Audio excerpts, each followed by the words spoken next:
வணக்கம். நான் உங்கள் குபேர ஜோதிடர். நம்ம இன்னைக்கு இந்த காணொளியில என்ன பார்க்க போறோம் அப்படின்னா, மிதுன ராசிக்கு 2026 புத்தாண்டு வருடம் பலன் எப்படி இருக்கும் அப்படிங்கிறத பத்தி தான் இந்த காணொளியில நம்ம பார்க்க போறோம். இதுல வருட கிரகங்களான சனி பெயர்ச்சி, குரு பெயர்ச்சி, ராகு கேது பெயர்ச்சி, இந்த 3 பெயர்ச்சியை வச்சு தான் நம்ம பலன் எடுக்கிறோம். இதுல குரு பெயர்ச்சி அப்படிங்கிறது ஜென்ம ராசியில இருப்பார், மிதுனத்திலையும் இருப்பாரு, கடகத்திலையும் இருப்பார். சனி பெயர்ச்சி அப்படிங்கிறது மீனத்துல இருக்கும், 10வது இடத்துல இருக்கும். ராகு கேது பெயர்ச்சி அப்படிங்கிறது சிம்ம வீட்டுல கேதுவும், கும்ப வீட்டுல ராகுவும், 3வது இடத்துலயும் 9வது இடத்துலயும் இருக்கும். இதை வச்சுதான் நம்ம இந்த பலன் எடுக்கிறோம். பொதுவா மிதுன ராசிக்கு ராசியில இருக்கிற குரு ஜூன் 2ஆம் தேதிக்கு மேல குரு ராசிக்கு 2ல வந்துடும், உச்சமாயிடும். அப்படி இருந்து தன் வீட்டை தானே பார்க்கும். இது 10வது வீட்டை. அந்த 10வது வீட்டுல சனீஸ்வரரும் இருப்பார். அப்ப சனீஸ்வரருங்கிறது காலபுருஷ தத்துவப்படி அவரு 10க்கும் 11க்கும் அதிபதி.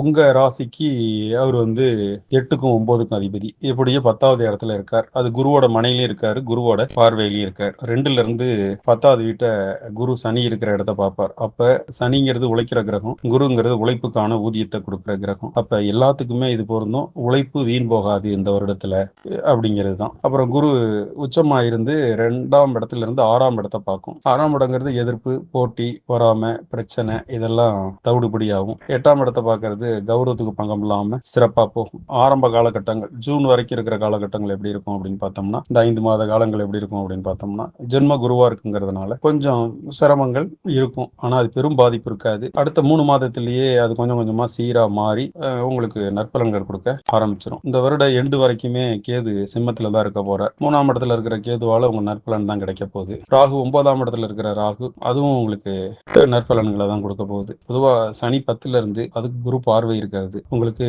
பொற்காலம்னு தான் சொல்லணும். வேலை செய்யறவங்களுக்கும் நல்ல வேலைக்கு, நல்ல சம்பளத்துக்கு, பொருளாதார உயர்வு, இதெல்லாம் ஜூன் மாசத்துக்கு மேல கிடைக்கும். ஏன் கிடைக்கும் அப்படின்னா, 6ஆம் இடத்தை குரு பார்க்கறதுனாலையும் உங்களுக்கு நற்பலன் கிடைக்கும், 10ஆம் இடத்தை குரு பார்க்கறதுனாலையும் நற்பலன் நிறைய கிடைக்கும் அப்படிங்கிறது தான். இப்ப ஜென்ம குருவா இப்போதைக்கு இருந்தாலும், வருட ஆரம்பத்துல இருந்தாலும், அது 5ஆம் இடத்தை, 7ஆம் இடத்தை, 9ஆம் இடத்தை குரு பார்ப்பார். அந்த வகையிலேயே உங்களுக்கு சிறப்பா தான் இருக்கு. அதனால இந்த வருடம் வருட கிரகங்களான சனி பயிற்சி, குரு பயிற்சி, ராகு கேது பயிற்சி எல்லாம் உங்களுக்கு நற்பலன்களை வாரி வழங்குதுங்கிறதுல எந்த மாற்று கருத்தும் இருக்க முடியாது. அதனால இது எல்லா தரப்பினருக்குமே நற்பலன்கள் கிடைக்குங்கிறதுல மாற்று கருத்து இல்லை. மாணவர்கள் சிறப்பா படிப்பாங்க. வாக்கு ஸ்தானத்துல குரு உச்சம் ஆயிடுறதுனால சிறப்பா படிப்பாங்க. அதே மாதிரி குருபலன் 2ல குருபலம் வந்தோடனே நல்ல மன வாழ்க்கை அமையும், நல்ல கணவர், நல்ல மனைவி அமையறதுக்கான வாய்ப்பு. படிப்பு வாக்குஸ்தானத்துல குரு இருந்தாலே நல்ல படிப்பு, அது மாதிரி நல்ல வருமானம், பொருளாதார உயர்வு, தொழில் உயர்வு, இதெல்லாம் சிறப்பா இருக்கும். சினிமாக்காரங்களுக்கு நல்ல தகுதிக்கு மேல வருமானம் வர்றதுக்கு, எல்லாத்துக்குமே அவங்க அளவுக்கு மேலேயே உச்சபட்ச வருமானம் இந்த வருடத்துல அவங்க எல்லாருமே எதிர்பார்க்கலாம். நமக்கு ஒரு